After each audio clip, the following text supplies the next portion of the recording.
O Miguel do Rosário, lá do site O Cafezinho, fez uma crítica à reportagem do Fantástico no final de semana, e eu vou ler aqui. Tá na revista Fórum e tá no Cafezinho também, gente.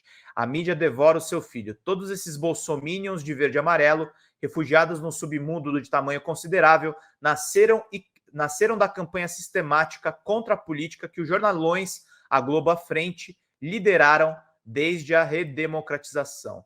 Olha aí, o Saturno devorando o seu filho, do Francisco Goya. Li alguns elogios nas redes sociais ao Fantástico, sobretudo por comparação à CNN, cuja reportagem sobre os vídeos do Palácio do Planalto já se tornou um clássico do mau jornalismo, numa acepção benevolente e do jornalismo de manipulação, se formos um pouco mais duros.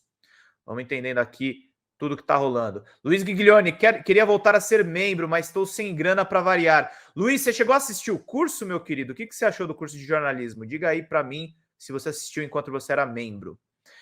No entanto, francamente, a reportagem do Fantástico é medíocre, muito aquém do que o Brasil precisa para enterrar, de uma vez por todas, o cadáver putrefato do bolsonarismo. Seria ingenuidade, por outro lado, esperar muito mais da Globo, visto que ela é uma das principais responsáveis pelo desenvolvimento da extrema-direita no Brasil. Todos esses bolsominions de verde e amarelo, refugiados no submundo de tamanho considerável, nasceram da campanha sistemática contra a política que os jornalões, a Globo à frente, lideram desde a redemocratização. O saudoso professor Vanderlei Guilherme dos Santos escreveu muito sobre isso em ensaios e livros. O nosso sistema de comunicação dos anos 90 era um remanescente da ditadura militar e, como tal, se tornou, desde o primeiro momento, o principal ponto de reunião para todas as forças que temiam a emergência das novas forças sociais e políticas que se organizavam a partir das lutas políticas e eleitorais da nova república. O combate feroz da Globo e de seus aliados aos sindicatos, movimentos sociais, partidos de esquerda e, por fim, aos governos petistas, desde os anos 80 até os dias de hoje, ajudaram a formar a cultura política da classe média brasileira. As novas tecnologias, porém, produzem um fato inesperado, que é a emancipação política da classe média. Quando as redes sociais surgem, a mesma classe média, com seus preconceitos políticos já consolidados por anos de lavagem cerebral, emancipa-se da grande mídia e monta suas próprias redes fechadas de informação. Essa é a história, em poucos caracteres, do surgimento da extrema-direita no Brasil.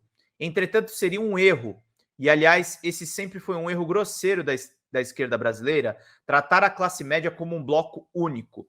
Tocqueville já ensinava isso em meados do século XIX, quando analisou o papel da classe média na Revolução de 1848.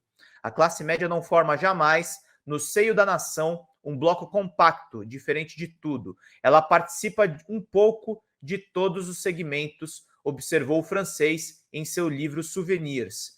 Assim, por exemplo, sempre haverá uma classe média mais ou menos progressista.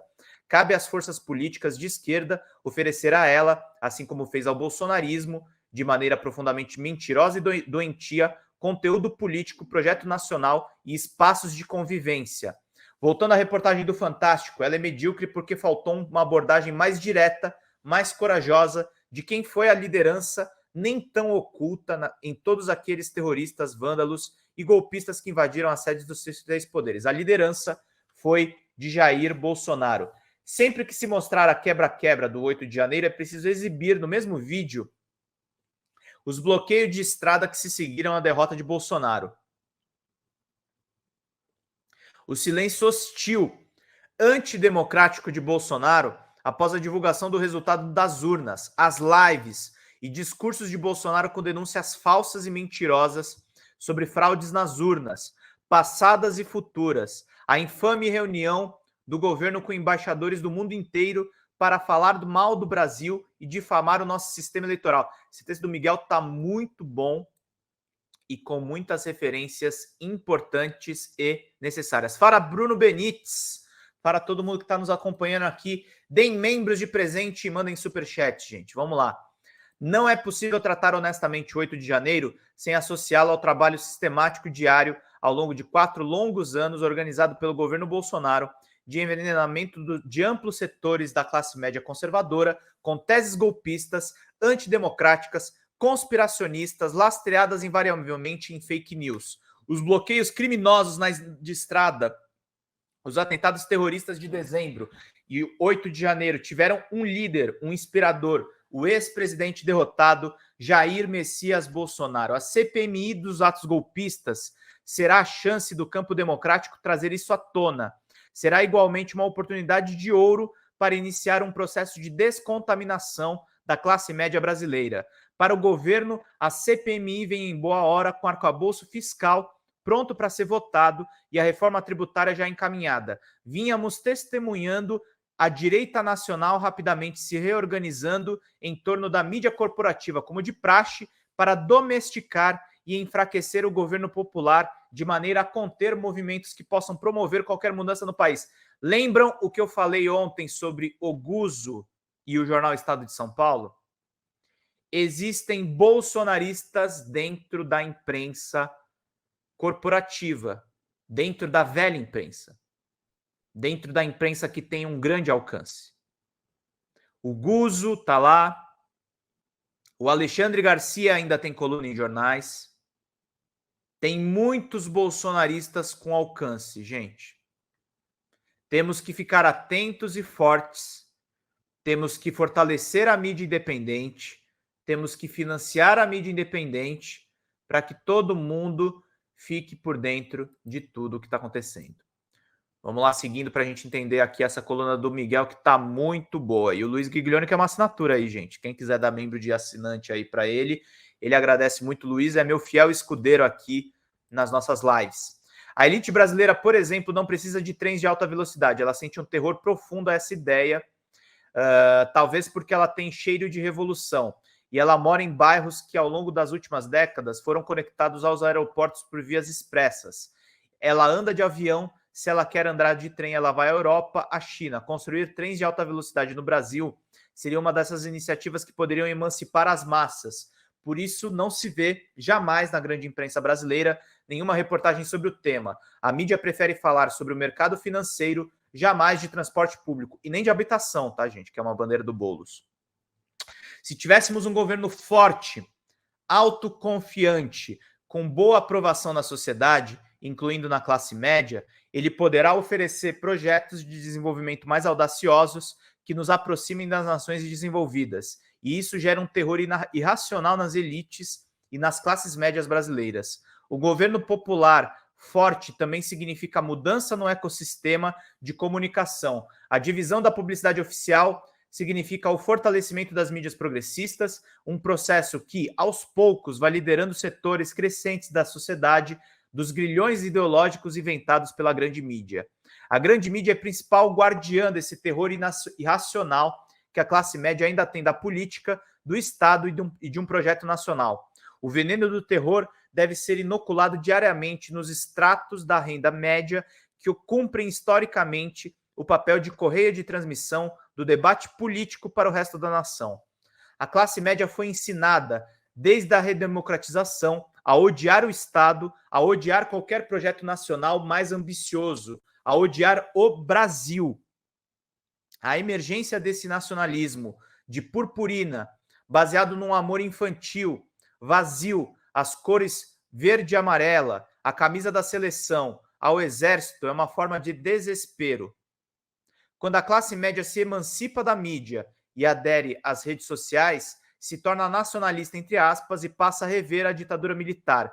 Isso é uma maneira trôpega de demonstrar independência intelectual e política em relação aos ditames daqueles que até então a tutelavam.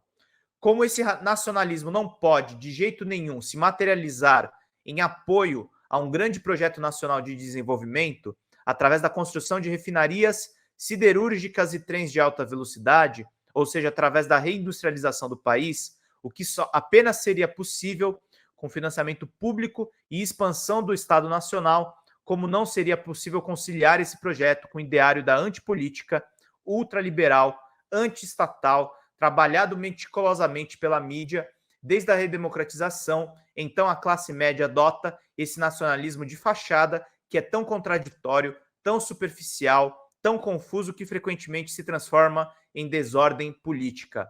O ódio, a ferocidade que os estratos mais reacionários da classe média passam a alimentar contra a mídia brasileira é uma espécie de rebelião contra os seus próprios pais. A grande mídia ajudou a criar uma extrema-direita psicótica, disposta a agredir fisicamente jornalistas, mutilada moral e intelectualmente, incapaz de participar de qualquer debate democrático. A CPMI dos golpistas, portanto, será uma oportunidade para a grande mídia desfazer um pouco do mal que causou ao país, nos ajudando a dar o golpe final num bolsonarismo que vem degenerando há meses, assustadoramente num movimento terrorista, disposto a matar gente, destruir patrimônio público, paralisar a economia sem medir nenhuma consequência, sem nenhum escrúpulo de ordem moral. Lembrando a genial pintura de Goya, Saturno precisa devorar o seu próprio filho. O Miguel é corajoso nesse artigo e ele está sugerindo que a mídia destrua o Bolsonaro. E é o que deve acontecer mesmo. Alguns veículos estão começando a se dobrar ao bolsonarismo, que é o caso da Folha de São Paulo, que é o caso de partes do Estadão. Então a luta vai ser dura, a luta vai ser grande. Eu acho difícil que a mídia deixe de atacar o Lula, Luiz, você está correto, mas ela pode dar a merecida destruição ao Jair Messias Bolsonaro. Texto muito bom do Miguel do Rosário, queria dar os parabéns a ele, que eu gosto muito do trabalho dele, a gente conversa bastante também.